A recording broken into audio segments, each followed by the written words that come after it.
ação do crime, ou seja, exatamente a classificação de qual foi a infração penal praticada, e termina o artigo 41 do CPP falando o seguinte: o rol de testemunhas.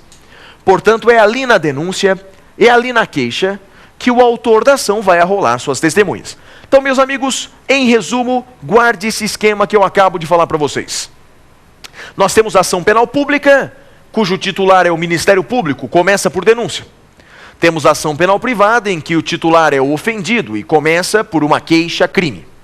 Mas o tema do dia é realmente a ação penal pública, portanto, não falarei sobre a ação penal privada, falarei só sobre a ação penal pública com vocês. E a ação penal pública tem duas modalidades. A ação penal pública ela pode ser incondicionada ou condicionada. Portanto, meus amigos, a ação penal pública tem duas espécies: incondicionada e condicionada. Qual a diferença entre ambas? A ação penal pública incondicionada é aquela que o MP não precisa de nenhuma autorização.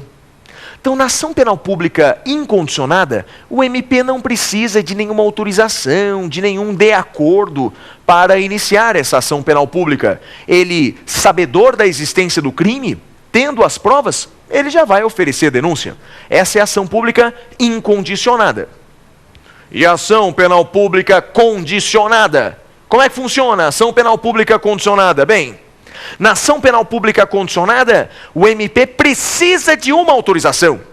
O MP precisa de uma autorização, e que autorização é essa?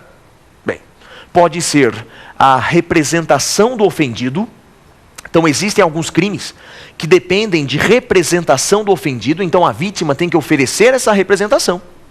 E há alguns crimes, poucos crimes, que exigem a requisição do ministro da Justiça. Portanto, meus amigos, guarde esse esquema aqui sobre a ação penal pública, hein? Guarde esse esquema. A ação penal pública pode ser incondicionada, o MP não precisa de nenhuma autorização. Acontecendo o crime, tendo as provas, ele vai oferecer a denúncia. Ação penal pública incondicionada. E a ação penal pública condicionada?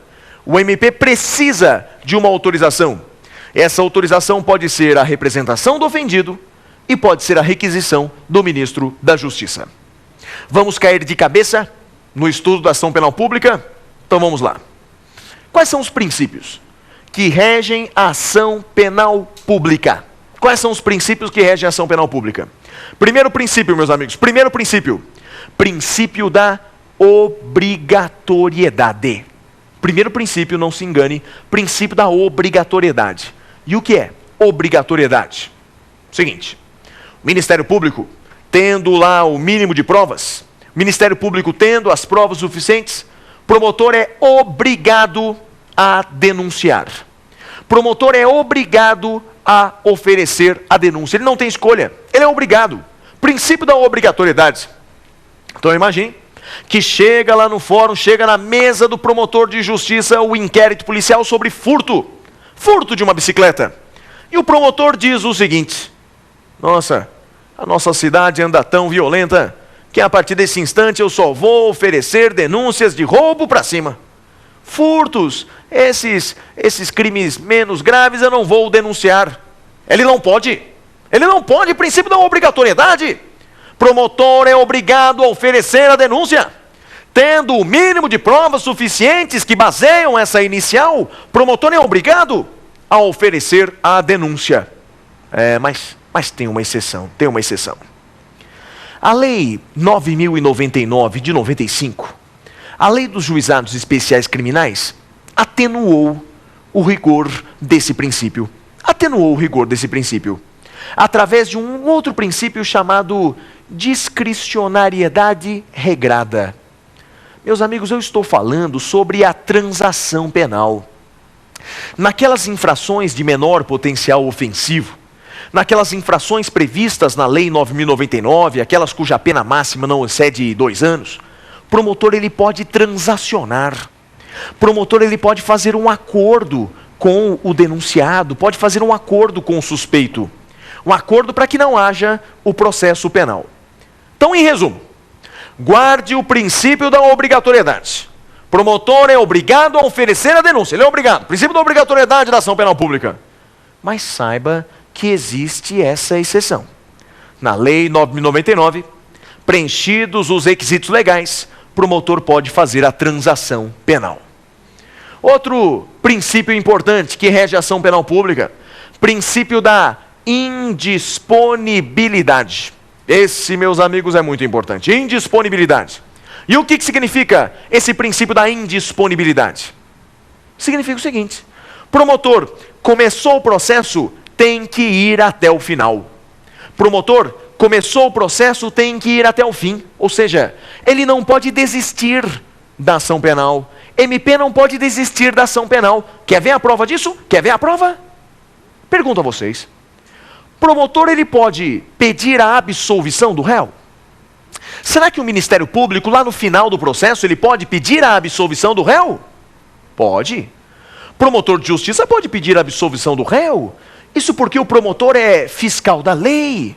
O promotor é custos legis. Então ele pode sim, ao final do processo, pedir a absolvição ou a condenação. Mas veja, ele pode pedir a condenação ou a absolvição, mas ele não pode desistir do processo. Ele não pode abandonar o processo. Princípio da indisponibilidade. Tudo bem até aqui? Falei de dois princípios, hein? Princípio da obrigatoriedade. Promotor é obrigado a oferecer denúncia, caso tenha o mínimo probatório. Princípio da indisponibilidade. Promotor não pode desistir da ação penal. Começou o processo, tem que ir até o fim. Mas tem uma outra consequência da indisponibilidade também. Consequência é a seguinte: promotor também não pode desistir dos recursos já interpostos. Se o promotor já interpôs um recurso, não pode desistir daquele recurso já interposto. Alguns chamam isso de princípio da indesistibilidade, mas ele é uma consequência também do princípio da indisponibilidade. Já foram dois princípios. Vamos ao terceiro? Terceiro princípio que rege a ação penal pública é o princípio da oficialidade. Princípio da oficialidade. E o que significa aí a oficialidade? É fácil, explico a vocês. A titularidade da ação penal pública, foi atribuída a um órgão oficial. A titularidade da ação penal pública foi atribuída a um órgão oficial, no caso, o Ministério Público. Falei disso para vocês há pouco. A titularidade da ação penal pública está lá na Constituição Federal, está lá no artigo 129, inciso 1 da Constituição Federal. E o titular é o MP. O MP, que é um órgão oficial, ele é o titular da ação penal pública. Isso é o que nós chamamos de princípio da oficialidade. Titular da ação penal pública não é a vítima, titular da ação penal pública não é o povo, é um órgão oficial, é o MP. E qual será o quarto e último princípio que rege a ação penal pública? Eu já falei sobre obrigatoriedade, já falei sobre indisponibilidade, já falei sobre oficialidade. Qual será o quarto princípio? É a intranscendência. Quarto e último princípio da ação penal pública é a intranscendência. E o que significa a intranscendência? É fácil, explico para vocês. Intranscendência significa o seguinte: somente pode ser processado criminalmente o autor da infração penal. Somente pode ser processado criminalmente o autor do crime, o autor da infração penal. Ora, isso chega a ser óbvio, não é verdade? Não podemos processar criminalmente o responsável civil, não podemos processar criminalmente os descendentes, ou o ascendente, ou a empresa, nada disso. Podemos processar criminalmente o autor, e apenas e tão somente o autor da infração penal. É claro que civilmente é uma outra história, não é? Civilmente a responsabilidade civil é diferente da responsabilidade penal. O que nos importa para o programa de hoje é que na ação penal pública vale a intranscendência. Somente pode ser processado criminalmente o autor da infração penal. Tudo bem, meus amigos? Falei então para vocês dos princípios da ação penal pública. Mas há outras coisas a tratar. Eu falei para vocês, lembra, que a ação penal pública pode ser incondicionada, promotor não precisa de autorização, e pode ser condicionada.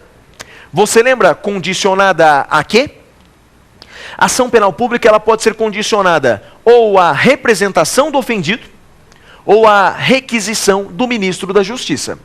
Ou a representação do ofendido, com a requisição do ministro da Justiça,